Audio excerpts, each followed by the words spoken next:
Sa loob ng 1 taon mula ngayon, tatayo ako sa gitna ng engranding bulwagan ng aming mansyon sa Vigan habang pinapanood ang pagluhod ng aking taksil na asawa at ang pagmamakaawa ng mapagkunwari kong ina sa harap ng mga awtoridad.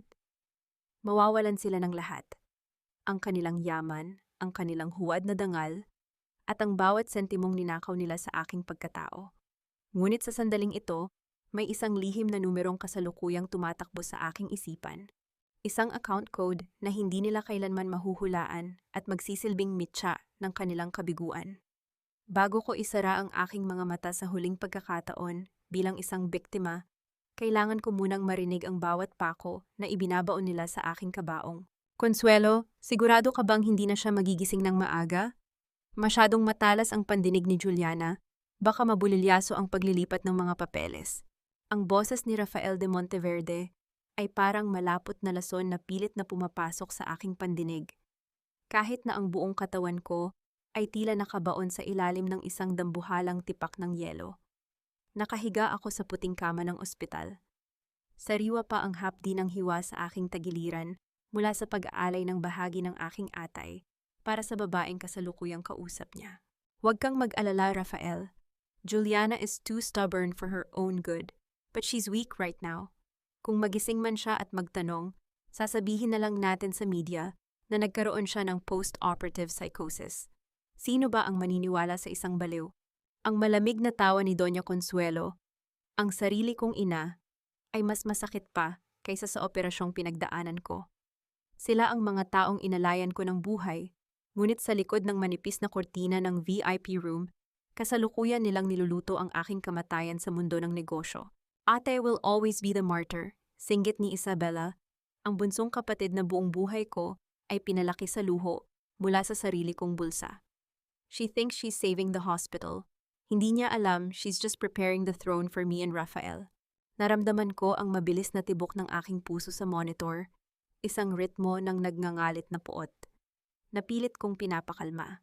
Bilang isang forensic auditor, ang unang aral na natutunan ko ay ito. Ang emosyon ay isang ingay na sumisira sa kalkulasyon. Hindi ako dapat umiyak. Hindi ako dapat sumigaw. Kailangan kong maging anino sa gitna ng kanilang liwanag. Bumukas ang pinto. Narinig ko ang mabibigat na yabag ng mga sapatos ni Rafael patungo sa aking kama. Naamoy ko ang kanyang pamilyar na pabango. Ang amoy ng kataksilan na sadyang ibinalot sa karangyaan. Juliana, sweetheart, bulong ni Rafael. Dahan-dahang hinahaplos ang aking kamay na may nakakabit na IV line.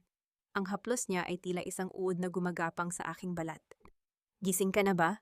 Narito na ang nurse. Kailangan mo lang pirmahan itong consent form para sa iyong gamot.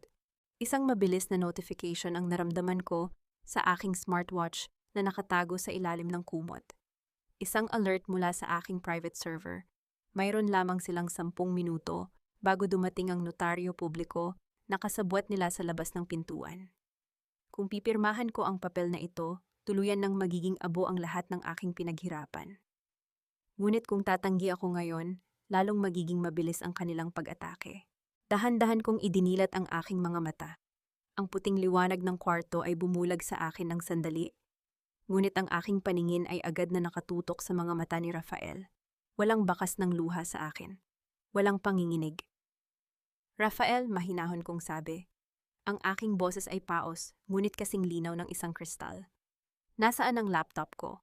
May kailangan lang akong i-verify sa charity fund bago ko lagdaan ng kahit ano. Napatigil si Rafael. Ang kanyang mapagkunwaring ngiti ay bahagyang kumislap sa pag-aalinlangan. Sweetheart, pagod ka pa. Bakit mo iniisip ang trabaho? Because if there's a discrepancy of 50 million pesos in the De Monteverde Hospital accounts, hindi lang ako ang malalagay sa alanganin. Sabi ko habang pilit kong iniuupo ang aking sarili sa kabila ng hapdi ng tahi. Ina-audit ko ang accounts kagabi bago ang operasyon, Rafael. At nalaman kong may isang taong gumamit ng pangalan ko para mag-invest sa illegal crypto gambling. Gusto mo bang malaman kung sino ang nakita kong IP address sa likod nito? Namutla si Rafael. Nakita ko ang pagtagis ng kanyang panga. Sa likuran niya, nakita ko si Doña Consuelo na tila naging rebulto sa gulat. Nurse, iwan mo muna kami. Utos ko sa babaeng may hawak ng huwad na dokumento. Nang sumara ang pinto, inabot ko ang aking cellphone sa side table. Ang aking mga daliri ay mabilis na gumalaw sa screen. Hindi ako tumawag ng pulis, hindi ko sila kinausap ng pasigaw.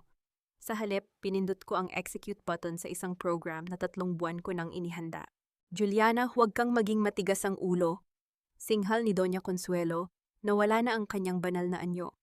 Binigyan ka namin ng lahat, utang mo sa amin ang posisyon mo. Utang na loob? Ngumiti ako ng mapait, isang ngiting tila paghiwa ng kutsilyo sa hangin. Inaudit ko na ang utang na iyon nang ibigay ko sa inyo ang kalahati ng aking atay. Ang utang na iyon ay bayad na. Ang tanong ngayon ay, paano nyo babayaran ang utang nyo sa batas? Isang malakas na tunog ng notification ang sabay-sabay na tumunog sa mga cellphone ni Rafael, Consuelo at Isabela. Ang kanilang mga mukha ay sabay-sabay na napalitan ng purong kilabot habang tinititigan ang kanilang mga screen. Ang bawat bank account nyo, account nyo, pati na ang mga lihim na pondo sa vegan, ay kasalukuyan ng naka-freeze dahil sa report na ipinadala ko sa Anti-Money Laundering Council 10 segundo ang nakalilipas. Sabi ko habang inihihiga muli ang aking ulo sa unan. The audit is officially open, Rafael. At sa larong ito, wala kayong liquidity. Ang pintuan ng kwarto ay muling bumukas, ngunit hindi ang notaryo ang pumasok. Ito ay ang mga autoridad na dala ang isang sabina para sa financial fraud. Tumalikod ako sa kanila at ipinikit ang aking mga mata. Ang unang gabi ng aking paglaya ay nagsisimula na, at ang katarungan ay kasalukuyan pa lamang isinisilbi ng napakalamig. Ang bawat tibok ng monitor sa aking gilid ay tila isang metrong nagbibilang ng bawat sentimong ninakaw sa akin, habang ang amoy ng gamot sa hangin ay humahalo sa malapot na kasinungalingan ng pamilya de Monteverde. Hindi sapat ang pag-freeze sa kanilang mga accounts, yun ay simula pa lamang ng aking forensic audit sa kanilang mga kaluluwa. Habang nakatitig ako sa mga pulis na pumasok sa silid, nakita ko ang mabilis na pagbabago sa mukha ni Rafael, mula sa pagiging mapagmalasakit na asawa patungo sa isang hayop na nanginginig sa takot, ngunit pilit pa rin kumakapit sa kanyang huling baraha. Officer, huwag kayong makinig sa kanya. She's under heavy sedation. Katatapos lang ng transplant. She doesn't know what she's saying. Ang boses ni Rafael ay nanginginig. Pilit na itinatago ang kaba sa likod ng kanyang formal na barong. Lumapit siya sa akin, pilit na hinahawakan ang aking balikat upang pigilan ako sa pagsasalita. Mabilis kong ini-off ang IV drip sa aking kamay. Isang malamig na desisyon sa gitna ng hapdi. Huwag mo akong hawakan, Rafael. Inaudit ko na ang bawat galaw mo bago pa ako humiga sa kamang ito.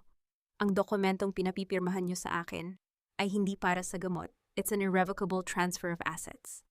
Lumingon ako sa pulis, si SPO Apat Guevara, na noon ay seryosong nakatingin sa huwad na papel sa mesa. SPO Apat, ang dokumentong iyan ay may sadyang depekto sa petsa. Isang patunay na balak nilang manipulahin ang aking lagda habang wala akong sapat na katinuan. This is ridiculous, Consuelo, pagsabihan mo ang anak mo, singhal ni Rafael sa aking ina. Ngunit bago pa makasagot si Doña Consuelo, bumukas ang pinto at pumasok si Teresa Villanueva, ang aking secretary, sa loob ng 7 taon. Bitbit niya ang isang bagong folder, ang kanyang mga mata ay pabalik-balik sa aming lahat. Lumapit siya sa akin nang may mapagkunwaring pag-aalala, ngunit napansin ko ang panginginig ng kanyang mga daliri, isang red flag na hindi ko pwedeng baliwalain. Ma'am Juliana, narito na po ang mga documents na hinihingi niyo mula sa office. Sabi ni Teresa, ang kanyang boses ay tila huni ng isang ahas na nagtatago sa ilalim ng mga bulaklak. Inaudit ko ang kanyang ekspresyon.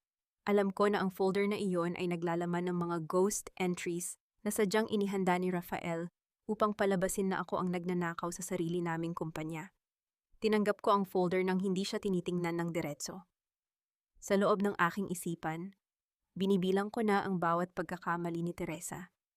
Hindi siya narito para tulungan ako. Narito siya upang magsilbing pako sa aking kabaong. Sa labas ng pinto, naririnig ko ang matinis na boses ni Senyora Pilar, ang kilalang marites ng vegan. Nako, kawawa naman si Juliana. Mukhang nag-collapse na ang katinuan niya matapos ang operasyon. Sinasabi ko na nga ba, masyadong ambisyosa kaya pati sariling nanay, ginagamit para sa drama. Ang bulong ni Pilar ay tila isang mabilis na lason na kumakalat sa hallway ng ospital. Sa loob ng ilang minuto, ang buong lungsod ay maniniwalang ako ay baliw. Iyon ang injustice engine na sadyang idinisenyo ni na Consuelo at Rafael upang pilayin ang aking kredibilidad bago pa man makarating sa korte ang mga tunay na ebidensya. Officer, kailangan po naming dalhin si Juliana sa psychiatric ward para sa kanyang safety. Hirit ni Isabella, ang aking kapatid, na ngayon ay nakayakap na sa braso ni Rafael. She's becoming a danger to herself and the family legacy. Hindi ako sumagot. Dahan-dahan kong kinuha ang aking smartwatch at pinindot ang isang icon na nakatago sa ilalim ng screen brightness settings. Ito ay hindi lamang relo. Ito ay ang remote access sa bawat security camera sa aming mansion sa Calle Crisologo. Bago niyo ako dalhin sa kahit saang ward, bakit hindi muna natin panoorin ang live broadcast sa screen ng kwartong ito? Sabi ko, habang itinuturo ang malaking TV sa harap ng kama. Sa isang click, bumukas ang TV. Ngunit hindi balita ang lumabas. Ito ay ang real-time footage mula sa loob ng aking master bedroom sa mansyon.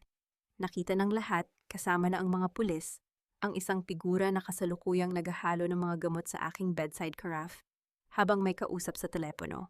Yes, Rafael, 1 dose and she'll be incoherent for days. Walang makakahalata. Ang boses sa speaker ay kasing linaw ng kristal. Ito ang boses ni Teresa Villanueva. Napatigil ang hininga ni Teresa. Ang folder na hawak niya ay dahan-dahang nahulog sa sahig, na lumikha ng isang matalim na tunog sa katahimikan ng silid. Lumingon si Rafael sa kanya. Ang kanyang mukha ay puno ng purong pagtataksil. Hindi dahil nasaktan siya, kundi dahil huling-huli na sila. Ang audit ay hindi natatapos sa mga numero, Teresa. Ino-audit ko rin ang katapatan ng bawat taong pumapasok sa buhay ko. Malamig kong hirit habang tinititigan ko ang aking ina. Magaling sa atay ko ang buhay mo ngayon. Ngunit siguraduhin mo na handa ka ring ibigay ang lahat mo kapag ang katarungan na ang naningil. Pinalabas kami ng mga pulis sa silid upang isagawa ang investigasyon, ngunit alam kong hindi pa tapos ang gabi. Habang inililipat ako sa isang mas secure na kwarto, naramdaman ko muli ang panginginig ng aking relo. Isang notification mula sa aking lihim na app. May pumasok sa aking personal safe sa mansion, at ang taong iyon ay hindi si Rafael o si Teresa. Mabilis kong binuksan ang CCTV feed sa aking cellphone. Sa gitna ng kadiliman ng aking library, nakita ko si Isabella. Hawak niya ang isang sulo at sa kanyang kabilang kamay ay ang orihinal na hard drive na naglalaman ng lahat ng aking ebidensya laban sa kanila. Isang malupit na ngiti ang sumilay sa kanyang mga labi habang dahan-dahang inilalapit ang apoy sa kaisa-isang bagay na magpapalaya sa akin. Kung hindi ito mapapunta sa amin, mas mabuting maging abo na lang. Bulong ni Isabella sa screen, sapat na upang marinig ko sa pamamagitan ng built-in mic. Naramdaman ko ang mabilis na pag-akyat ng presyon sa aking dibdib. Ang orasan ay nagsimula ng tumakbo. 1 minuto bago maging abo ang aking katarungan, at ako ay nakakulong pa rin sa loob ng puting silid na ito. At patmaw. Darating ang araw na ang bawat sulok ng mansyong ito na itinayo sa kasinungalingan ay magiging abo. At sa gitna ng usok, ako ang tatayo bilang kaisa-isang tagapagmana ng katotohanan. Mapapanood ko ang pagguho ng bawat haligi ng inyong kapangyarihan, habang ang inyong mga pangalan ay nagiging mantsa sa kasaysayan ng vegan.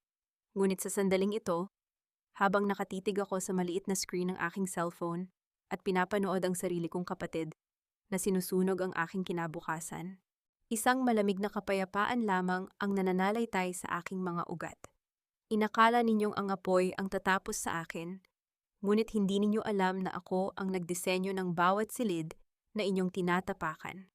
At ang bawat pinto ay mayroong nakatagong susi na tanging ako lang ang nakakaalam. Huwag kang tumingin sa screen na yan, Juliana. Masyado nang marami ang iniisip mo. Para sa iyo rin ang ginagawa namin. Ang boses ni Doña Consuelo ay tila malambot na seda na may nakatagong tinik. Nakatayo siya sa gilid ng aking kama, suot ang kanyang kulay asul na terno at hawak ang isang rosaryo, na tila ba ang bawat butil niyon ay sapat na upang hugasan ang kanyang maduming konsensya. Sa likod niya, ang 2 matitipunong lalaki na naka-uniforme ng security ay naghihintay ng hudyat. Para sa akin, ma? O para sa posisyon mo sa parokya? Ang boses ko ay mahinahon, walang bakas ng panginginig, kahit na ang hapdi sa aking tagiliran ay tila nagnanaknak na. Inaudit ko ang bawat donation mo sa simbahan at nalaman kong ang perang ginagamit mo ay galing sa pension fund ng mga matatandang empleyado ng ospital. Iyon ba ang tinatawag mong kabutihan? Isang matunog na sampal ang bumasag sa katahimikan ng silid. Hindi ako kumurap, hindi rin ako umiyak. Ang lasa ng bakal mula sa aking pumutok na labi ay naging pampalasa lamang sa aking pot. Wala kang galang. Dahil sa psychosis mo, kailangan kang ilipat sa isang lugar kung saan hindi mo na kami mapapahiya. Singhal ni Consuelo, ang kanyang banal na maskara ay tuluyan ng nadurog. Sa loob ng ilang minuto, inilabas ako sa ospital ng palihim. Hindi sa aming mansyon sa Calle Crisologo ang hantungan namin, kundi sa isang abandonadong rest house sa labas ng lungsod. Isang lugar na tila ba hininga na lamang ng nakaraan ang naroron. Ang amoy ng lumang kahoy at alikabok ay sumalubong sa akin habang marahas akong itinulak sa loob ng isang madilim na silid sa ikalawang palapag. Naririnig ko mula sa labas ang ingay ng radyo. Ang matinis na boses ni Senyora Pilar ay umaalingaw-ngaw, nagkakalat ng balita sa buong Vigan. Nakakalungkot po, mga suki. Ang dating mahusay na si Juliana de los Santos, tuluyan nang nawala sa katinuan matapos ang operasyon. Sinasabing sinubukan niyang saktan ang sariling ina dahil sa matinding inggit. Isang mapait na ngiti ang sumilay sa aking mga labi. Ang bawat salita ni Pilar ay pako na ibinabaon nila sa aking kredibilidad. Ngunit nakalimutan nila ang isang bagay. Ang isang auditor ay hindi kailanman naglalakad nang walang reserbang balanse. Ang hard drive na sinunog ni Isabela sa mansyon, iyon ay isang decoy. Isang sirang storage na naglalaman lamang ng mga virus na sadyang idinisenyo upang sirain ang bawat computer na susubok magbukas niyon. Ang tunay na ledger ay kasalukuyang ligtas sa isang lugar na hinding-hindi nila aakalain. Habang kinakapa ko ang pader sa gitna ng dilim, naramdaman ko ang isang bahagi ng kahoy na bahagyang nakausli. Naalala ko ang blueprint ng bahay na ito na nakita ko sa mga lumang record ng De Monteverde. Mayroong lihim na lagusan sa pagitan ng mga dingding para sa mga dating alila upang hindi makasagabal sa mga bisita. Dahan-dahan kong itinulak ang pader hanggang sa makarinig ako ng mahinang tunog ng pagkiskis ng kahoy sa semento. Isang makipot na daanan ang bumukas. Hindi ako nag-atubili. Kahit masakit ang aking tahi, pumasok ako sa loob. Sa dulo ng madilim na pasilyo, isang maliit na kapilya ang sumalubong sa akin. Doon sa harap ng altar, nakita ko ang isang figura na nakatalikod. Isang madre. Nakasuot ng puting abito, ang kanyang mga kamay ay mahigpit na nakahawak sa isang lumang Biblia. Hihintayin kita, Juliana de los Santos. Ang kanyang boses ay malalim, tila ba nagmumula sa kailaliman ng isang balon. Sino ka? Tanong ko, ang aking kamay ay mahigpit na nakahawak sa krus na suot ko sa leeg. Dahan-dahan siyang lumingon. Ang kanyang mukha ay seryoso, ngunit ang kanyang mga mata ay nagtataglay ng isang klaseng sakit na pamilyar sa akin. Ito si Soter Magdalena. Ang madring tinitingala ng lahat, ngunit sa sandaling ito, nakita ko ang mantsa ng luha sa kanyang mga pisngi. Ako ang anino ng pamilyang nais mong wasakin, bulong ni Magdalena habang dahan-dahan siyang lumalapit.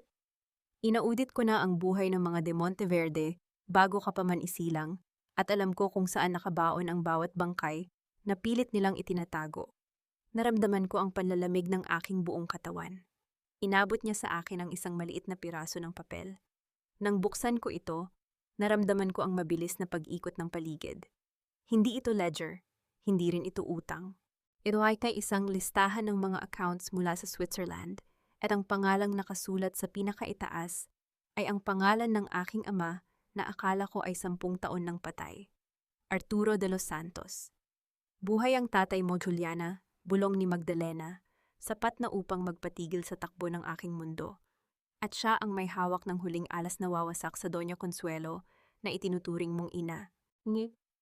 Ang cliffhanger na ito ay tila isang malakas na dagundong sa gitna ng katahimikan ng kapilya.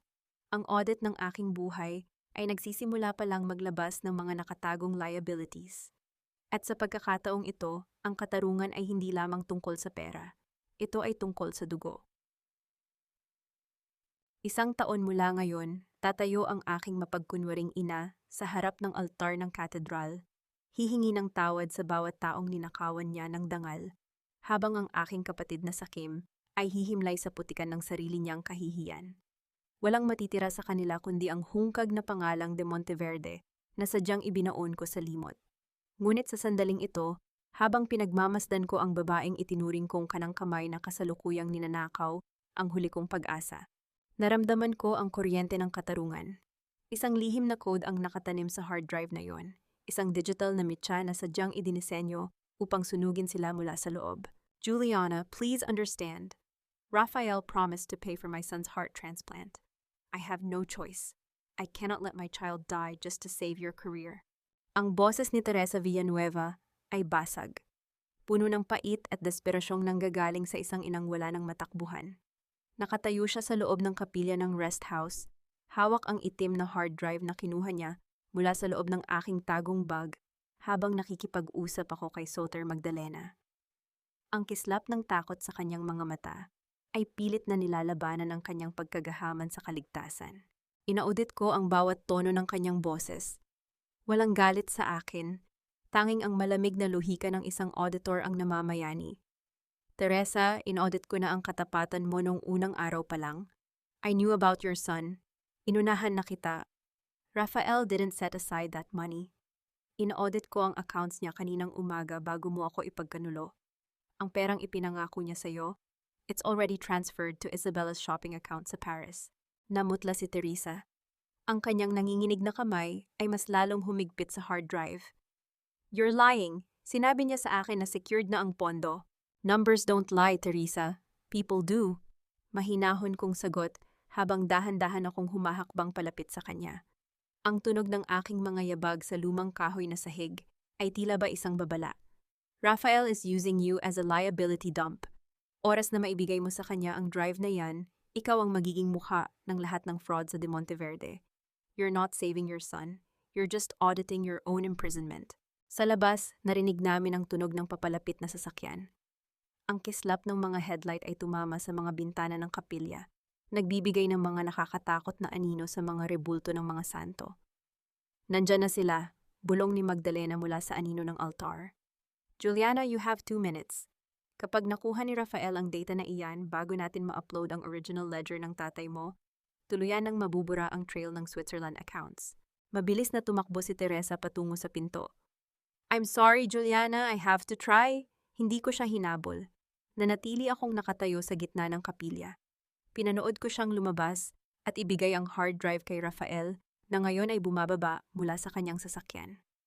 Nakita ko ang mapang-aping ngiti ni Raphael mula sa bintana. Isang tawang isang taong akala ay tapos na ang inventory ng aking buhay. Good job, Teresa, narinig kong sabi ni Raphael mula sa labas. Ngayon, maaari mo nang puntahan ang anak mo sa impyerno. Isang marahas na pagtulak ang narinig namin, kasunod ang pagbagsak ni Teresa sa basang semento. Mabilis na humarurot ang sasakyan ni Raphael palayo. Bitbit ang aking ebidensya. Juliana, bakit mo hinayaang makuha niya? Kaba sa boses ni Magdalena. Dahan-dahan kong inilabas ang aking cellphone. Isang progress bar ang kumikislap sa screen. Ina-audit ko na ang kayabangan ni Raphael Magdalena. Sabi ko ng may malamig na ngiti. That hard drive is a Trojan horse. Sa sandaling isaksak niya iyon sa main server ng ospital upang burahin ang dumi niya. Ang malware na itinanim ko ay automatikong mag-upload ng lahat ng original records ni Papa diretso sa server ng NBI at sa bawat social media news outlet sa bansa. Tumalikod ako at tumingin sa krus sa harap ng altar. He thought he was seizing my assets. He didn't know he was auditing his own destruction. Ngunit bago kami makakilos, muling tumunog ang aking relo. Isang notification mula sa aking private tracker. Ang pangalang lumitaw sa screen ay nagpadala ng kakaibang kilabot sa aking katawan. Isang active GPS signal mula sa mismong kwarto ng tatay ko sa Switzerland accounts. Ngunit ang lokasyon ay hindi sa abroad. Ang signal ay nagmumula sa silong mismo ng cathedral ng Vigan. Magdalena, tawag ko sa kanya. Ang aking boses ay nanginginig sa unang pagkakataon. Ang tatay ko, hindi siya nasa Switzerland. He's here. At ang may hawak sa kanya ay ang asawa ng tatay mo. Napatigil ang hininga ni Magdalena. Ang audit ay nagkaroon ng isang entry na hindi ko kailanman inaasahan. Isang ugnayang magbubukas sa pinakamadilim na bahagi ng pamilya de los Santos. Sa loob ng isang oras mula ngayon, ang bawat haligi ng mansyong ito na itinayo sa dugo at nakaw na yaman ay muling yayanig sa aking pagbabalik. Mapapanood ko ang pagkaputol ng mga taling humahawak sa mga anino ni na Doña Consuelo at Catalina, habang ang bawat bisita sa nagaganap na charity gala ay magiging saksi sa mantsa ng kanilang mga kamay. Hawak ko ang bawat alas, hawak ko ang bawat sikreto, at sa bawat hakbang ko sa makintab na sahig ng bulwagang iyon, sisiguraduhin kong mararamdaman nila ang bigat ng katarungang matagal na nilang iniiwasan. Ngunit sa sandaling ito, habang nilalagdaan ko ang aking pansamantalang paglaya sa harap ng mga pulis, isang malamig na hangin lamang ang sumasalubong sa aking paglabas. Isang babala na ang bitag ay mas malalim pa kaysa sa aking inaakala. Huwag kang dadaan sa harap ko, magnanakaw. Wala nang lugar ang isang tulad mo sa pamilyang de Monteverde. Ang boses ni Catalina, ang mayordoma, ay umalingaw-ngaw sa bukana ng mansyon nang makarating ako roon kasama si Soter Magdalena. Ang kanyang mukha ay puno ng pandidiri, suot ang kanyang uniforme na tila ba siya ang reyna ng pamamahay na ito. Sa likod niya, naririnig ko ang marangyang musika mula sa loob ng ballroom at ang tawanan ng mga bisitang walang kamalay-malay sa dumi ng kanilang kinakainan. Catalina, hindi ako narito para makipag-away sa isang utusan. Mahinahon kong sabi, ang boses ko ay parang yelo na dahan-dahang pumuputok sa lamig. Inaudit ko na ang records ng Bilibid Prison bago pa ako na-admit sa ospital. Alam ko na ang anak mo ay hindi nakulong dahil sa simpleng pagnanakaw. Kinukuha niya ang kasalanan ng asawa ni Rafael kapalit ng donasyon ni Doña Consuelo sa inyong pamilya. You're not her servant, Catalina. You're her insurance policy. At sa oras na ito, expired na ang policy mo. Nawala ang kulay sa mukha ni Catalina. Ang kanyang nanginginig na kamay ay pilit na inayos ang kanyang apron. Ngunit hindi niya magawang tumingin ng diretso sa aking mga mata. Nilagpasan ko siya nang walang pag-aalinlangan. Ang bawat hakbang ko sa grand staircase ay tila pag-akyat sa isang bundok ng mga bangkay na pilit nilang itinago. Sa itaas, hinarang ako ni Lorenzo. Nakatayo siya sa tapat ng pinto ng nursery room, ang kanyang taksido ay gusot na, at ang kanyang mga mata ay punong-puno ng pagkalito. Tessa, bumatse, bakit ka narito? Sabi ng mga pulis. Nakatakas ka raw, bulong ni Lorenzo.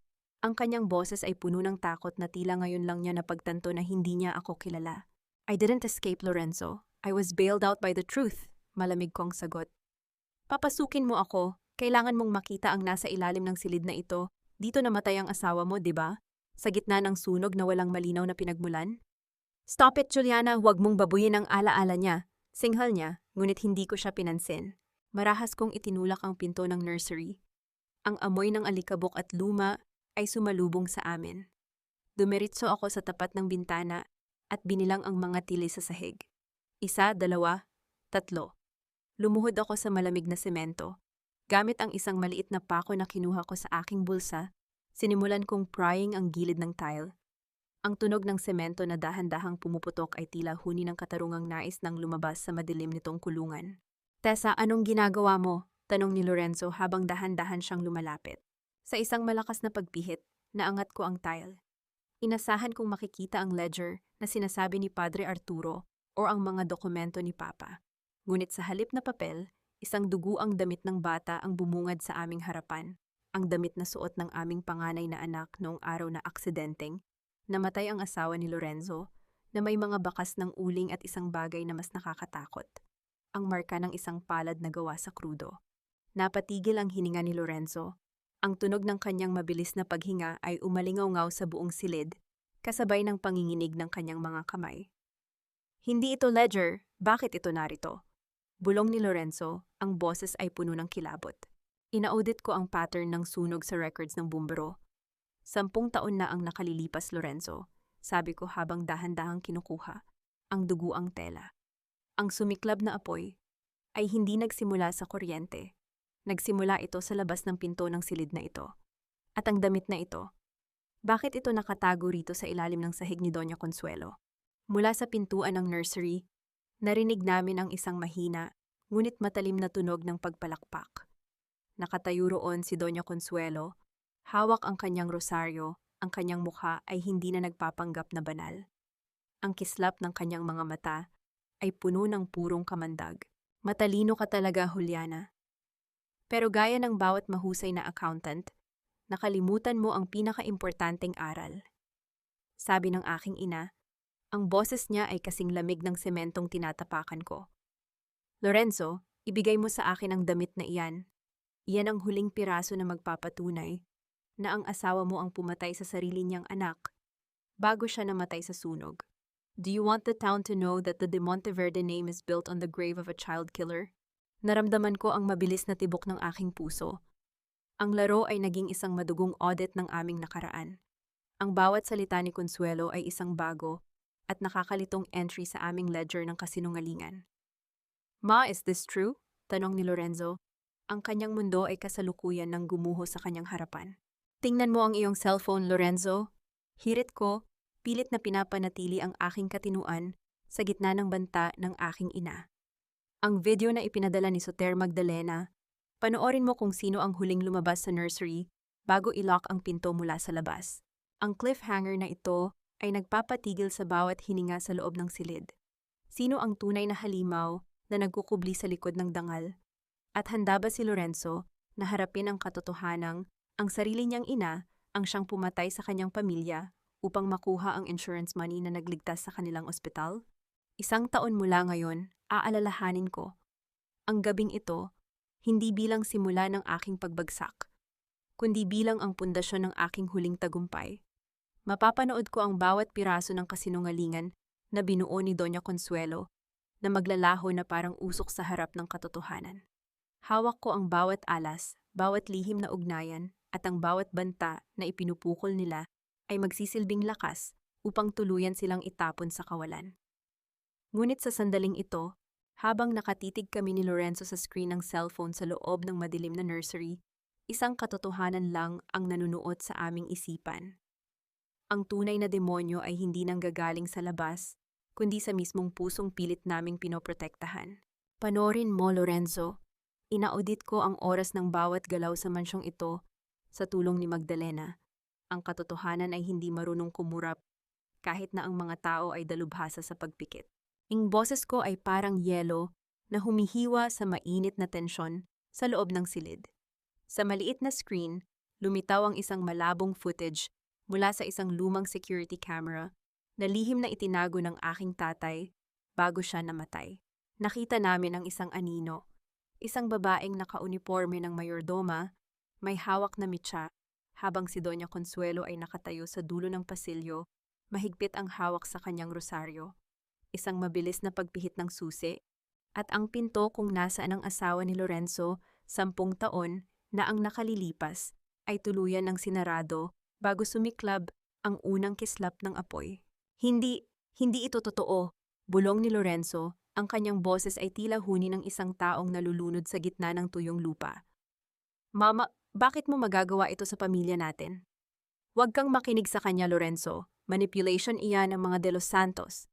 Singhal ni Doña Consuelo, ngunit sa unang pagkakataon, nakita ko ang panginginig ng kanyang mga labi na sadyang pinapahiran ng makapal na lipstick. Hindi ko na sila hinintay na matapos sa kanilang drama. Isang sulyap lang kay Soter Magdalena na nakatayo sa anino ng pintuan at alam ko na ang susunod na hakbang. Mabilis kaming lumabas ng mansyon bago pa makatawag ng security si Consuelo. Dinala ako ni Magdalena sa isang liblib na bahagi ng dalampasigan sa Vigan, kung saan ang tanging maririnig ay ang marahas na paghampas ng mga alon sa mga bato. Ang amoy ng dagat at ang lamig ng papalapit na bagyo ay tila nagpapakalma sa naglalagablab kong isipan.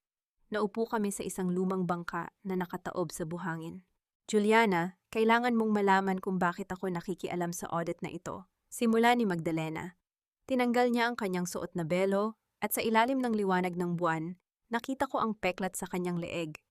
Isang peklat na kapareho ng hugis ng peklat ni Rafael. Dahil ang De Monteverde ay dugong dumadaloy din sa akin, Juliana, pagtatapat ni Magdalena. I am Rafael's half-sister. I am the daughter they threw away para lang hindi madungisan ang hiya ng pamilya. I didn't help you just for justice. I helped you because I wanted to see Consuelo lose everything. Pero ngayon, nakita ko kung paano mo isinakripisyo ang sarili mo, and it changed my plan. Naramdaman ko ang kakaibang kuryente sa pagitan naming dalawa. Isang tensyong hindi ko inaasahan. 2 babaeng itinapon, 2 babaeng ginawang anino sa loob ng sarili nilang buhay. Inabot ni Magdalena ang aking kamay. Ang init ng kanyang palad ay tila isang angkla sa gitna ng aking kaguluhan. Isang sandali ng katahimikan ang namagitan sa amin, sapat na upang marinig ko ang mabilis na tibok ng aking puso. Hindi mo kailangang gawin itong mag-isa, Juliana. We are both outcasts in their holy world. Bulong niya, ang kanyang mukha ay malapit na sa akin, sapat na upang maamoy ko ang pamilyar na amoy ng insenso at kape. Ngunit bago pa lumalim ang sandaling iyon, isang matalim na tunog ng pagbasag ng kristal ang bumasag sa katahimikan. Ang salamin ng sasakyan ni Magdalena na nakaparada malapit sa amin ay biglang nagkadurog-durog. Isang sniper shot mula sa madidilim na puno sa itaas ng dalampasigan ang muntik nang tumama sa aming kinaroroonan. "Dapa, Juliana, dapa akigo ka," sigaw ni Magdalena habang marahas niya akong hinila pababa sa buhangin. Ang tunog ng isa pang putok ay umalingaw-ngaw sa gabi, pinuputol ang huling hibla ng kapayapaan. Hindi na lang ito audit ng pera at dangal. Ito ay naging isang madugong inventory ng aming mga buhay. "They're here, Juliana. Hindi sila titigil hanggat hindi nabubura ang bawat entry na hawak natin," sabi ni Magdalena habang mabilis kaming gumagapang patungo sa masukal na bahagi ng baybayin. "Hayaan mo silang bumaril, Magdalena," sabi ko nang may isang mapanganib na ngiti sa gitna ng takot. Dahil ang bawat bala na ginagamit nila ay may katapat na resibo sa aking ledger. At sa pagdating ng bukas, sisiguraduhin kong sila ang mauubusan ng bala. Habang humaharurot kami palayo sa dalampasigan gamit ang isang backup na sasakyan, nakatanggap ako ng isang automated alert sa aking phone, isang notification mula sa parokya ng vegan. Large-scale withdrawal detected, ₱100,000,000. Destination, anonymous account in Switzerland. Authorized by Doña Consuelo. Ang cliffhanger na ito ay nagpapatunay na ang demonyo ay kasalukuyan nang nag-iimpake ng kanyang mga ninakaw. Ang gyera ay hindi pa tapos at sa susunod na kabanata, sisiguraduhin kong ang bawat sentimong kinuha nila ay magiging mitya ng kanilang sariling impyerno. Ang tatay ko, nasaan siya sa gitna ng nakaw na yamang ito? Ang bawat hakbang ko sa batong kalsada ng Calle Crisologo ay tila pagbibilang ng mga kasalanang hinding-hindi ko na mapapatawad. Sa ilalim ng madilim na langit ng vegan, ang mga lumang bahay na bato ay tila mga piping saksi sa mantsa ng dugo na pilit nilang itinatago sa loob ng maraming dekada. Hindi sapat ang ₱10,000,000. Inaudit ko na ang bawat luha na pumatak sa aking mga mata at sa gabing ito, sisiguraduhin kong ang ending balance ng pamilya de Monteverde ay purong kawalan. Ang kaisa-isang hiling ko sa langit ay hindi kaligtasan, kundi ang lakas na makita ang pagluhod ng aking ina sa harap ng bawat taong kanyang nilapastangan. Isang marangyang misa ng pasasalamat ang kasalukuyang nagaganap sa loob ng Cathedral ng Vigan. Ang amoy ng insenso ay nakakasulasok. Tila pilit na tinatakpan ang amoy ng nabubulok na moralidad sa loob ng banal na silid.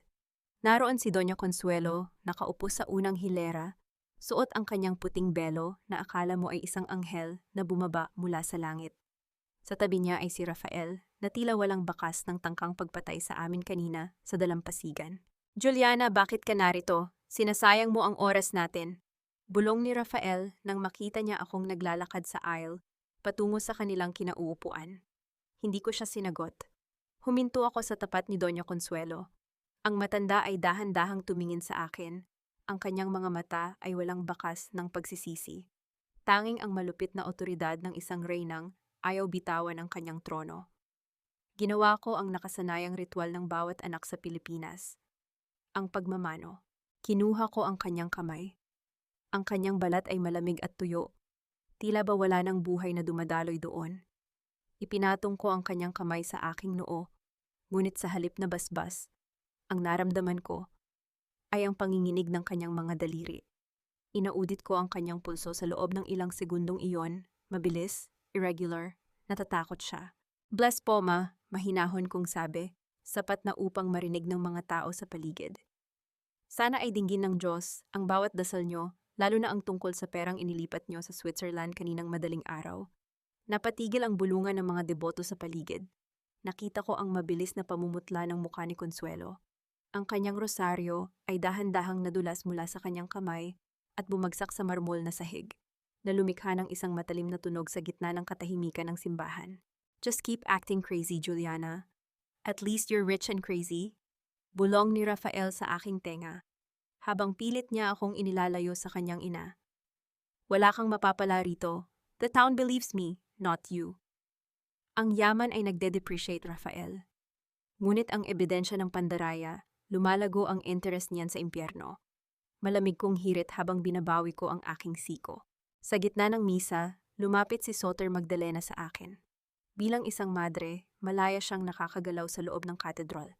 Habang kunwari ay inaayos niya ang bulaklak sa tapat ng altar kung nasaan ako, naramdaman ko ang mabilis na pagpuslit niya ng isang maliit na sobre sa loob ng aking palad. Nahanap ko na ang tatay mo, Juliana. Bulong ni Magdalena, ang kanyang boses ay nanginginig sa kaba.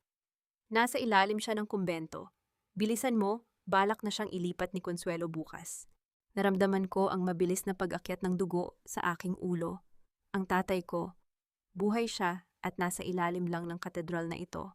Isang huling hidden asset na magpapabagsak sa buong imperyo ni na Consuelo. Dahan-dahan kong binuksan ang sobre sa ilalim ng aking panyo. Ang sulat ay maikli lang ngunit sapat na upang madurog ang huli kong pasensya.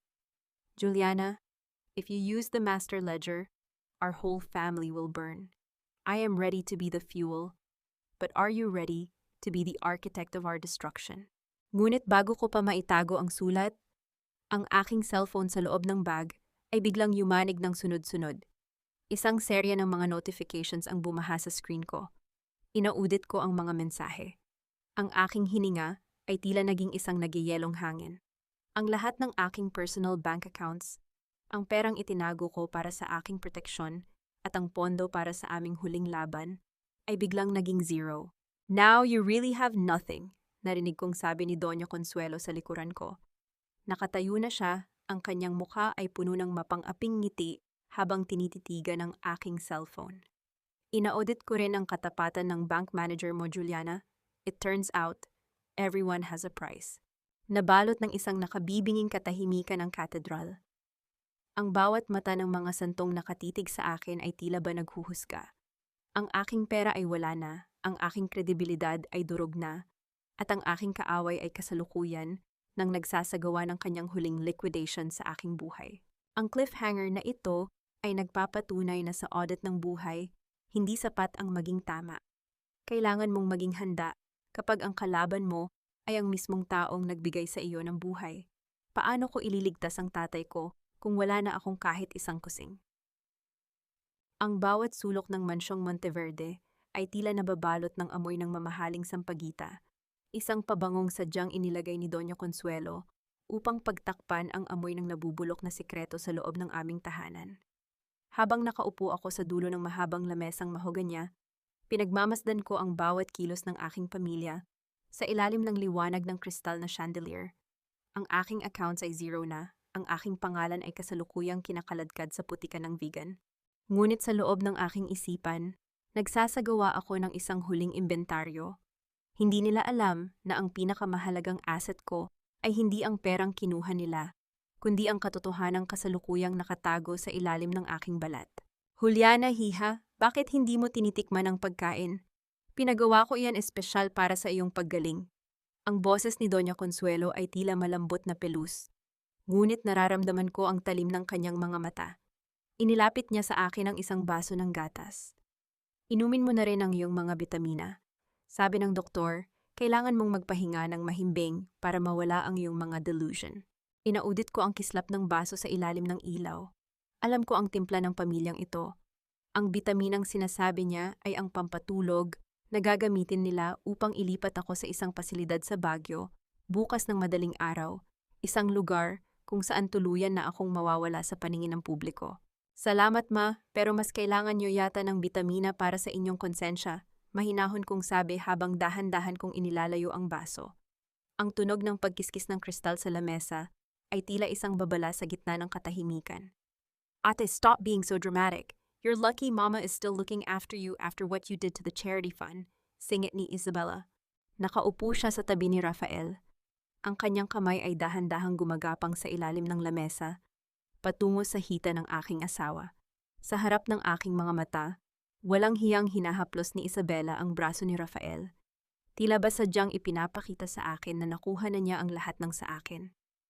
Rafael, honey, don't you think ate needs to stay in her room tonight? Baka kung ano na namang sabihin niya sa mga katulong. Bulong ni Isabella habang tinititigan ako ng may mapangaping ngiti. Tumingin ako kay Rafael. Ang lalaking pinangakuan ako ng katapatan ay nakatitig lamang sa kanyang plato, hindi makatingin ng diretso. Inaudit ko ang kanyang halaga sa buhay ko. Depreciated. Zero salvage value. Your acting is B-rated, Isabella. Malamig kong hirit. Sapat na upang mapatigil silang dalawa. You can have him. Ina-audit ko na ang worth ni Rafael sa aking ledger at nalaman kong isa siyang bad debt na matagal ko nang dapat ni write-off. Bagay kayo, isang lalaking walang paninindigan at isang kapatid na ang tanging talent ay maging anino ng iba. Walang hiya ka, sigaw ni Isabella. Akmang tatayo siya upang sampalin ako ngunit mabilis siyang pinigilan ni Consuelo. Enough! Singhal ni Doña Consuelo. Lumingon siya sa akin, ang kanyang mukha ay puno ng purong kamandag. Juliana, akala mo ba ay mananalo ka? Wala ka ng pera, ang tatay mo ay nasa ilalim ng aking kontrol. Sa mata ng buong vegan, isa kang baliw na nagnakaw sa parokya. You are officially liquidated, anak. Tumunog ang doorbell ng mansyon. Isang serya ng malalakas na katok ang bumasag sa tensyon ng hapunan. Pumasok si Teresa Villanueva, ang aking taksil na secretary, dala ang isang makapal na brown envelope. Ma'am Consuelo, Sir Rafael, narito na po ang final foreclosure papers ng lahat ng properties na nakapangalan kay Juliana. Kailangan na lang po ng huling pirma, sabi ni Teresa nang hindi ako tinitingnan. Kinuha ni Consuelo ang panulat at tiningnan ako ng may tagumpay. See, this is the end of your audit, Juliana. Ngunit bago pa mailapat ng aking ina ang dulo ng ballpen sa papel, ang aking cellphone na nakapatong sa lamesa ay biglang umilaw. Isang notification mula sa parokya ng vegan ang lumitaw sa screen. Isang live video stream ang nagsimulang tumugtog nang malakas mula sa aking phone. Ang boses ni Padre Arturo, ang tatay ko, ay umalingaw-ngaw sa buong dining room. Nakaupo siya sa isang madilim na silid, hawak ang orihinal na ledger ng pamilya Monteverde. Consuelo, alam kong pinapanood mo ito. Ang boses ni Papa ay mahina, ngunit puno ng awtoridad. Juliana, anak, hindi lang accounts ang hawak ko. Hawak ko ang original death certificate ng unang asawa ni Rafael. Ang asawang sinabi nilang namatay sa sakit, ngunit ang totoo ay pinatay niyo dahil nalaman niya ang tungkol sa laundering. Napatigil ang hininga ng lahat sa silid. Ang panulat ni Consuelo ay dahan-dahang nalaglag mula sa kanyang kamay na lumikha ng isang matalim na tunog sa sahig. Namutla si Rafael. Ang kanyang paghinga ay naging mabilis at irregular. Teresa, trace that video. Hanapin mo kung nasaan ang matandang iyan. Bulyaw ni Rafael. Hindi niyo na siya mahahanap, sabi ko habang dahan-dahan akong tumatayo. Inayos ko ang aking buhok at tiningnan silang tatlo nang may purong katarungan sa aking mga mata.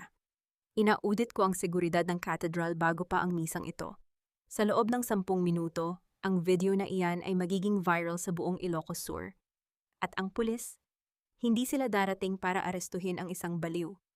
Darating sila para sa isang reynang malapit ng matanggalan ng korona. Ngunit sa gitna ng aking pahayag, biglang nakatanggap ako ng isang unknown message sa aking relo. Ang message ay galing kay Soter Magdalena. Juliana, run! Nahanap na ni Isabella ang tatay mo.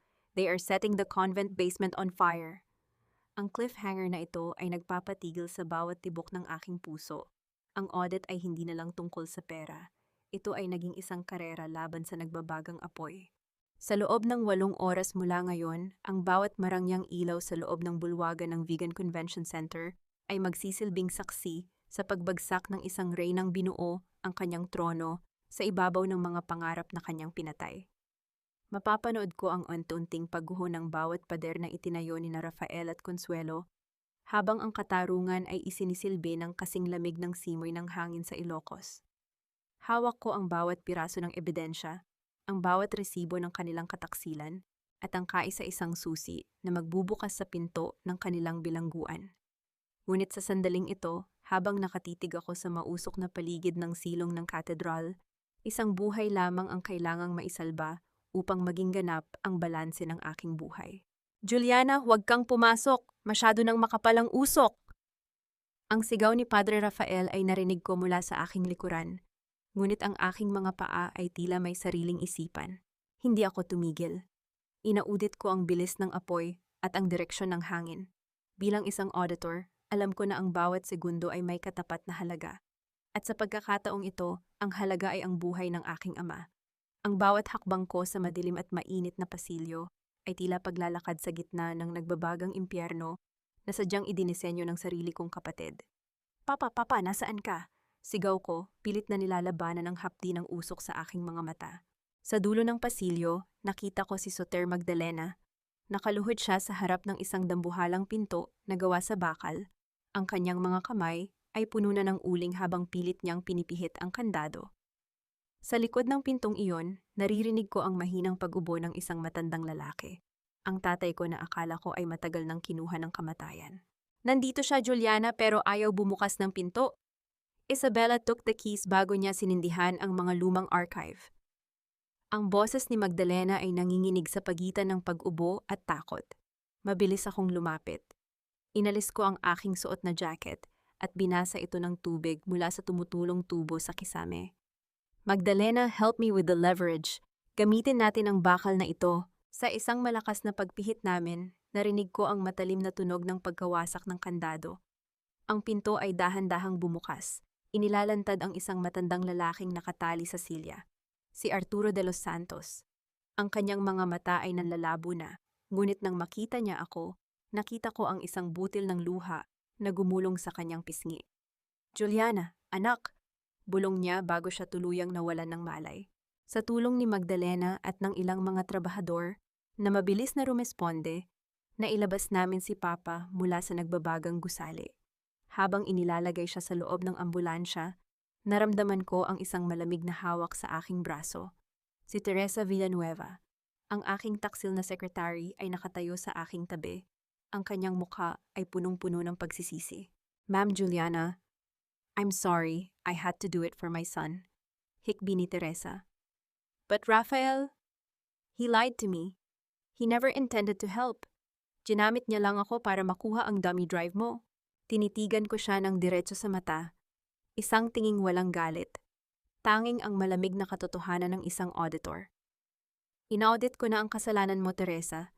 Ngunit inaudit ko rin ang iyong pangangailangan. Ang pera para sa operasyon ng anak mo? It's already been deposited to the hospital trust fund under my name. Hindi kailangang mamatay ang bata dahil sa kasakiman ng mga de Monteverde. Napatigil ang paghinga ni Teresa. Ang kanyang mga mata ay nanlaki sa gulat. Ma'am, bakit? Pagkatapos ng ginawa ko?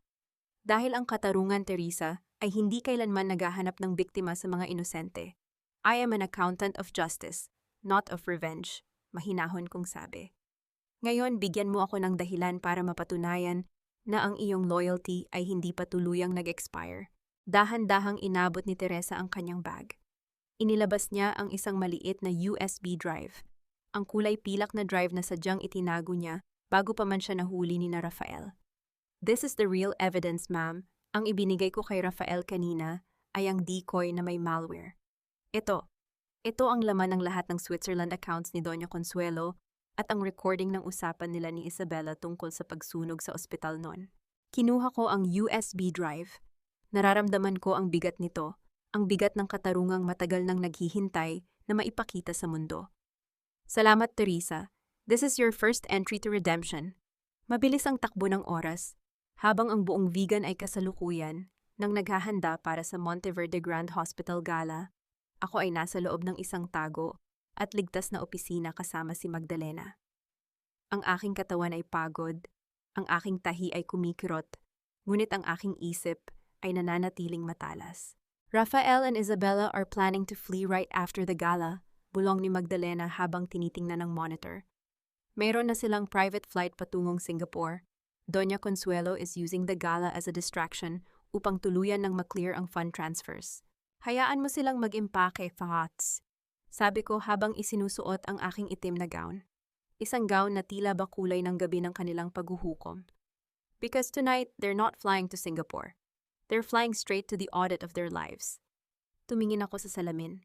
Hindi na ang mahinang si Juliana ang nakikita ko. Hindi na ang martir na asawa. Ang nakatayo sa harap ko ay isang babaeng handang sunugin ang bawat kasinungalingan upang lumabas ang ginto ng katotohanan. Ready na ba ang projector system sa convention center? Tanong ko kay Magdalena. The Parokya IT team is on standby, Juliana. We have full control of the screens. Nakangiting sagot ni Magdalena. Huminga ako ng malalim. Ang amoy ng usok ay nananatili pa rin sa aking balat, ngunit ang bango ng paparating na hustisya ay mas matapang pa sa anumang pabango ni na Consuelo. Habang papalabas ako ng silid, isang huling notification ang pumasok sa aking relo. Isang message mula sa unknown number. The seats are filled. The Queen is speaking. Your entrance is overdue. Ang cliffhanger na ito ay nagpapatunay na ang entablado ay nakahanda na. Ang katarungan ay malapit nang bumaba mula sa altar. At sisiguraduhin ko na sa huling hininga ng gabing ito, ang pamilya de Monteverde ay hihingi ng tawad sa bawat sentimong ninakaw nila sa aking dangal. Sa loob ng 10 minuto mula ngayon, ang bawat dambuhalang rebulto at antigong pader ng Vegan Convention Center ay magsisilbing saksi sa paghuhukom na matagal ko nang pinaghandaan. Mapapanood ko ang pagguho ng korona ng matandang nagnakaw ng aking dangal, habang ang bawat barya ng kanyang yaman ay naglalaho na parang bula sa harap ng katarungan. Hawak ko ang bawat resibo ng kanilang kataksilan, at sa huling pagtutuos na ito, sisiguraduhin kong wala silang matitirang balanse kundi ang purong kahihiyan. Ngunit bago ang huling hininga ng kanilang imperyo, kailangan ko munang marinig ang bawat kasinungalingang iluluwa ng kanilang mga bibig sa harap ng buong Ilocos Sur. Ang convention center ay punong-puno ng mga kislap ng dambuhalang chandelier at ang amoy ng mamahaling alak at bulaklak. Sa gitna ng entablado, nakatayo si Doña Consuelo, suot ang kanyang gintong gown na tila ba isa siyang banal na imahen. Hawak niya ang mikropono, ang kanyang mukha ay puno ng mapagkunwaring kabaitan habang nagsasalita tungkol sa Longyan Eye ng pamilya de Monteverde. Mga kaibigan, ang gabi na ito ay para sa bawat pasyenteng nangangailangan. Ang De Monteverde Hospital ay hindi lamang gusali. Ito ay simbolo ng aming walang hanggang sakripisyo para sa bayan. Ang boses ni Consuelo ay tila malambot na musika sa pandinig ng mga bisita. Ma, we should hurry. Ang private jet ay maghihintay sa atin sa loob ng 2 oras. Bulong ni Rafael sa tabi niya. Ang kislap ng pawis sa kanyang noo ay hindi dahil sa init ng mga ilaw, kundi dahil sa bigat ng lihim na daladala niya. Huwag kang mahalata, Rafael. Let's enjoy our last stage. Mahinahong sagot ng matanda bago muling humarap sa palakpakan ng mga tao. Ngunit ang palakpakan ay biglang naputol nang bumukas ang malalaking pinto sa dulo ng bulwagan. Ang bawat mata ay lumingon sa aking direksyon. Naglakad ako papasok. Ang tunog ng aking mga takong sa makintab na sahig ay tila ba isang metronome na nagbibilang ng kanilang huling sandali. Suot ko ang aking itim na gown, payak, matatag, at kasing lamig ng katarungan. Juliana, anong ginagawa mo rito? Security! Sigaw ni Isabela, ang boses niya ay pumiyok sa takot nang makita akong buhay at nakatayo ng tuwid. Hindi ko sila sinagot. Nagpatuloy ako sa paglalakad hanggang sa makarating ako sa harap ng entablado. Tumingala ako kay Doña Consuelo. Ang kanyang maskara ay nagsisimula ng mabasag. Nakikita ko ang panginginig ng kanyang mga kamay na mahigpit na nakahawak sa kanyang rosaryo. Bumaba ka riyan, ma, mahinahon kong sabi. Ang boses ko ay umalingaw-ngaw sa buong bulwagan sa pamamagitan ng wireless mic na sadyang ikinabit ni Magdalena sa sound system. Ang gabi na ito ay hindi para sa iyong kawanggawa. Ang gabi na ito ay para sa huling audit ng iyong pagkatao. Walang hiya ka! Mahiya ka sa mga bisita! Bulyaw ni Senyora Pilar mula sa madla habang nakataas ang kanyang cellphone upang i-livestream ang eksena. Baliw ka na talaga, Juliana. Ina-audit ko na rin ang katapatan mo, Senyora Pilar. Lumingon ako sa kanya nang may malamig na ngiti. Gusto mo bang ipakita ko sa malaking screen na iyan kung magkano ang tinatanggap mong suhol bawat buwan para lamang manira ng mga kaaway ni Doña Consuelo? Napatigil ang bulungan ng mga tao. Mabilis kong inilabas ang aking tablet at pinindot ang command, transparency. Sa isang saglit, ang projector na dapat ay magpapakita ng mga larawan ng ospital ay nag-flash ng pula. Ang lumabas sa dambuhalang screen ay hindi mga pasyente. Ito ay ang mga bank transfer records mula sa Switzerland accounts ni Consuelo. Sunod-sunod na lumabas ang mga pangalan ng mga ghost employees at ang trail ng perang ninakaw mula sa Calamity Relief Fund. This is a lie, gawa-gawa lang iyan. Sigaw ni Rafael, akmang susugurin ako ngunit mabilis na humarang ang mga tauhan ng NBA na kanina pa nakatago sa gitna ng mga bisita. Ang mga numero ay hindi nagsisinungaling, Rafael. Ikaw lang ang gumagawa niyon, malamig kong hirit. Muling nagbago ang screen. Ngayon, ang audio recording mula sa nursery room noong 10 taon na ang nakalilipas ay umalingaw-ngaw sa convention center. Ang boses ni Consuelo na nag-uutos na i-lock ang pinto upang makuha ang insurance money ng asawa ni Rafael ay narinig ng bawat makapangyarihang tao sa Vigan. Nabalot ng isang nakabibinging katahimikan ang buong bulwagan. Ang hiya na matagal na nilang pinoprotektahan ay tuluyan ng nadurog. Ang mukha ni Doña Consuelo ay naging kasing puti ng papel. Ang kanyang mga mata ay pabalik-balik sa screen at sa mga autoridad na kasalukuyan nang umaakyat sa entablado. Rafael de Monteverde, Doña Consuelo, at Isabela, you are under arrest for financial fraud, arson, and frustrated murder, sabi ng nangungunang opisyal. Nanginginig na lumapit sa akin si Isabela. Ang kanyang mukha ay puno ng puot at desperasyon. Sisiguraduhin kong mamatay ka, Juliana. You destroyed our life. Akmang sasampalin niya ako nang mabilis siyang harangan ni Soter Magdalena. Ang madre ay tumayo sa pagitan namin, ang kanyang mukha ay puno ng autoridad. Ang kamay na gumagawa ng kasamaan ay kailanman hindi mananalo sa kamay na naghahanap ng katarungan, Isabela. Habang pinoposasan sina Rafael at Consuelo, lumapit ako sa aking ina. Tinitigan ko siya ng diretso sa mata. Isang tinging walang galit, tanging ang malamig na katotohanan ng isang auditor. Ang utang niyo sa akin ay bayad na, ma, bulong ko sa kanyang tenga.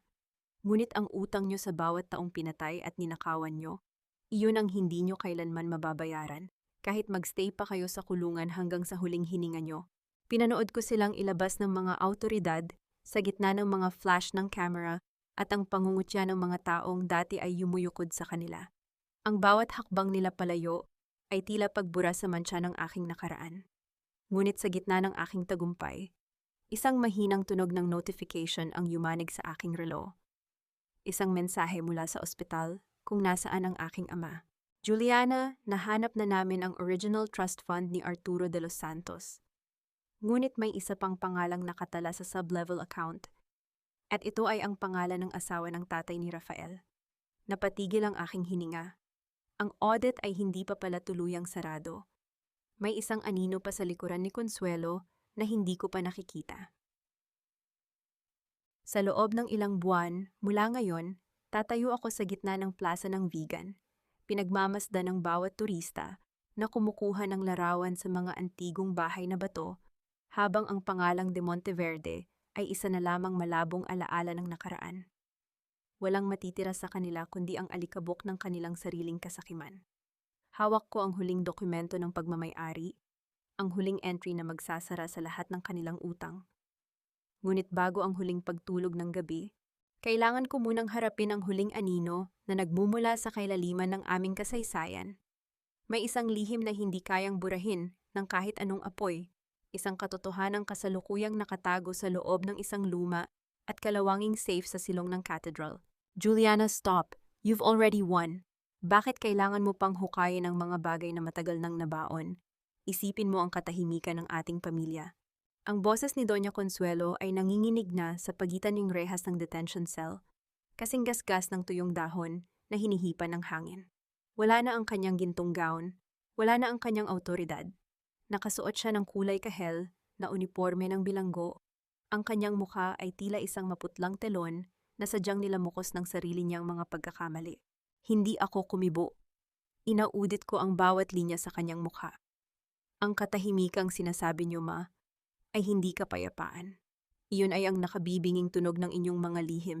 Mahinahon kong sabi habang dahan-dahan kong inilalabas ang isang piraso ng papel mula sa aking bag. Ang tunog ng pagkiskis ng papel sa metal na lamesa ay tila isang matalim na babala sa loob ng tahimik na silid. Arturo de los Santos, ang tatay ko. Pagpapatuloy ko, ang aking boses ay kasing lamig ng semento sa ilalim ng aming mga paa. Ina-audit ko ang Switzerland sub-account na nakapangalan kay Victoria de Monteverde, ang tunay na asawa ni Don Lorenzo. Alam niyo ba kung ano ang nahanap ko? Ang kumpanya, ang ospital, at ang bawat lupang itinuturing niyo na sa inyo ay kailanman hindi naging sa inyo. Napatigil ang hininga ni Consuelo. Ang kanyang mga kamay ay mahigpit na humawak sa rehas, sapat na upang mamuti ang kanyang mga buko-buko. Victoria Newma, alam niya na ikaw ang mistress na pilit sumisira sa kanyang pamilya. Kaya bago siya mamatay, inilipat niya ang bawat sentimo ng De Monteverde Estate sa isang trust fund na tanging ang tatay ko lang ang may hawak para sa akin. Sabi ko nang may isang mapanganib ng ngiti. You spent 30 years living a lie, Ma. Nagpanggap kayong reyna sa isang palasyong pagmamay-ari ng babaeng sadyang niyo ring pinabagsak. Walang iya ka. I brought you into this world. Binigyan kita ng buhay. Bulyaw ni Consuelo, ang kanyang boses ay pumiyok sa gitna ng kanyang desperasyon. Binigyan niyo ako ng buhay upang gawing collateral sa inyong mga utang. Malamig kong hirit habang tumatayo ako. Sa huling audit ng ating ugnayan, Ma, you are a total loss. Wala nang natirang salvage value sa inyong dangal. Tumalikod ako at naglakad palabas ng detention facility. Naririnig ko ang marahas na paghampas ni Consuelo sa rehas at ang kanyang mga sigaw na tinatawag ang aking pangalan, ngunit hindi ako lumingon. Ang bawat hakbang ko sa labas, sinalubong ng malamig na hangin ng madaling araw, ay tila pagbura sa bawat mantsa ng aking nakaraan. Mabilis akong tumungo sa ospital kung nasaan ang aking ama. Nadatnan ko si Soter Magdalena na nakaupo sa tabi ng kama ni Papa. Ang kanyang puting abito ay tila isang liwanag sa gitna ng madilim na kwarto. Juliana, nakuha mo na ba? Tanong ni Magdalena, ang kanyang boses ay puno ng pag-asa. Inabot ko sa kanya ang USB drive na nakuha ko mula sa safe sa cathedral. Nandito ang lahat, Magdalena. Ang patunay na ikaw ang legal na anak ni Victoria at Don Lorenzo. Ang De Monteverde Hospital ay hindi sa akin at hindi rin kay Consuelo. It belongs to you. Napatigil ang hininga ni Magdalena. Isang butil ng luha ang gumulong sa kanyang pisngi. Isang luha ng paglaya na matagal na niyang hinintay. Ina-audit ko ang bawat sakripisyo mo para sa akin, Magdalena. Bulong ko habang hinahawakan ang kanyang kamay. It's time for you to reclaim your name. Rafael and Isabella are already out of the picture. Ang katarungan ay opisyal nang naisara. Ngunit sa gitna ng aming katahimikan, isang mabilis na panginginig ng aking relo ang kumuha ng aking atensyon. Isang urgent notification mula sa security system ng aking sariling tahanan. Ina-audit ko ang live feed sa aking cellphone. Sa loob ng aking library, nakita ko si Rafael. Hindi siya nasa kulungan. Nakatakas siya sa tulong ng isang pamilyar na anino. Nakatayo siya sa harap ng aking safe, may hawak na sulo at sa kanyang tabi ay nakatayo si Senyora Pilar. Ang marites na akala ng lahat ay walang alam, ngunit siya palang may hawak ng huling mitya ng apoy. Kung hindi ito magiging amin, susunugin ko ang bawat ebidensyang natitira, Juliana. Sigaw ni Rafael sa camera, tila ba alam niyang nanonood ako. Naramdaman ko ang mabilis na pag-akyat ng presyon sa aking dibdib. Ang orasan ay nagsimula na namang tumakbo. 1 minuto bago tuluyang maging abo ang huling legal na dokumentong magpapalaya kay Magdalena at magpapakulong kay Rafael habang buhay. Ang cliffhanger na ito ay nagpapatunay na ang demonyo ay hindi basta-basta sumusuko hanggat hindi nito nadadamay ang lahat sa kanyang apoy. 1 taon na ang lumipas mula nang huling humupa ang usok sa mansyon ng mga De Monteverde at sa bawat araw na nagdaan mula noon, unti-unting nabura ang amoy ng lason sa aking buhay. Nakatayo ako ngayon sa tapat ng cathedral ng Vigan, pinagmamasdan ang dahan-dahang paglubog ng araw sa Calle Crisologo. Ang mga kalesa ay patuloy sa kanilang paglakad sa batong kalsada, isang tunog ng kapayapaan na matagal na ipinagkait sa akin. Ang bawat hakbang ng mga turista at ang tawanan ng mga bata sa plaza ay tila mga bagong entry sa isang ledger na sa wakas ay balanse na.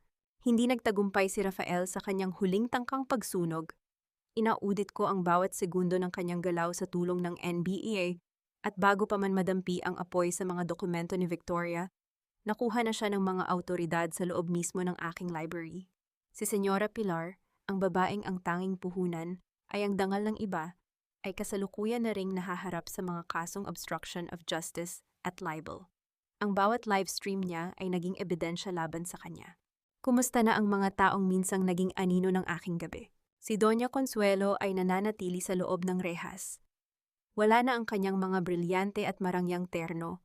Ang kanyang pinakakinatatakutang hiya ay naging kaisa na ng kanyang pang-araw-araw na realidad. Balita ko ay wala nang nagnanais na bumisita sa kanya, maging ang mga deboto sa simbahan na dati ay yumuyukod sa kanyang autoridad. Ang pamilyang Monteverde na binuo niya sa kasinungalingan ay tuluyan nang nabura sa listahan ng mga makapangyarihan sa Ilocos. Si Isabella at Rafael ay nagsisilbi na rin ng kanilang habambuhay na sentensya. Sa huli naming pagkikita sa korte, wala na ang mapang-aping ngiti sa kanilang mga labi. Tanging ang galit at pagsisisi na lamang ang natira sa kanilang mga mata. Isang ebidensya na ang paghihiganting gawa sa puot ay laging nagtatapos sa pagkatalo. Napatawad ko na ba sila? Ang kapatawaran para sa akin ay hindi ang pagbabalik sa dating ugnayan. Pinatawad ko sila hindi dahil karapat-dapat sila, kundi dahil karapat-dapat ang puso ko sa katahimikan. Ang pagdadala ng puot ay parang paghawak sa isang nagbabagang uling habang naghihintay na mapaso ang iba. Sa huli, ikaw lang ang nasasaktan. Inaudit ko na ang aking damdamin at itinuring ko na silang bad debts na kailanman ay hindi na makakaapekto sa balanse ng aking kaligayahan. Nahanap ko na ang aking binyen, kapayapaan. Hindi ito nanggaling sa perang nabawi ko o sa posisyong muli kong nakuha. Nanggaling ito sa katotohanang kaya ko palang tumayo sa sarili kong mga paa nang walang sino mang lalaking kailangang sandalan o pamilyang kailangang paglingkuran ng labis. Ang aking ama ay kasalukuyan nang nagpapahinga sa aming bagong tahanan, malayo sa ingay ng vegan, payapang binabasa ang mga paborito niyang libro. Itinatag ko ang Villanueva Santos Foundation for Financial Empowerment. Sa bawat babaeng pumapasok sa aking opisina, ang tanging payo ko ay ito: ang iyong halaga ay hindi itinatakda ng lalaking nasa tabi mo, at ang iyong kinabukasan ay hindi nakasalalay sa kung gaano kakahusay magsakripisyo sa gitna ng pang-aabuso. Ang kaalaman sa batas at pananalapi ay ang pinakamatalas na kutsilyo na maaari mong gamitin kapag ang katarungan na ang naningil. Huminga ako ng malalim, nilanghap ang bango ng bagong luto na pag-asa. Lumapit sa akin si Soter Magdalena, na ngayon ay siya nang namamahala sa Monteverde Hospital sa ilalim ng kanyang tunay na pangalan, Victoria Magdalena de Monteverde. Nag-abot kami ng isang matamis na ngiti, isang simbolo ng katarungang sa wakas ay naisilbi na. Ready ka na ba para sa board meeting, Juliana? Nakangiting tanong ni Magdalena. Ready na, Victoria. Inaudit ko na ang agenda. Sagot ko ng may kumpiyansa. Habang naglalakad ako palayo, narinig ko ang muling pagtunog ng kampana ng katedral. Ang tunog niyon ay tila isang huling hantungan ng bawat kasalanan ng nakaraan. Ang audit ay opisyal ng sarado. Ang balanse ay perpekto. At sa unang pagkakataon sa loob ng maraming taon, ang gabi ay magiging mahimbing. Ang tunay na pamilya ay hindi binubuo ng taong kumukuha sa iyo, kundi ng taong marunong magpahalaga sa iyo. Binuksan ko ang pinto ng aking bagong buhay. Sinalubong ng liwanag ng katotohanang kailanman ay hindi na muling mabubura.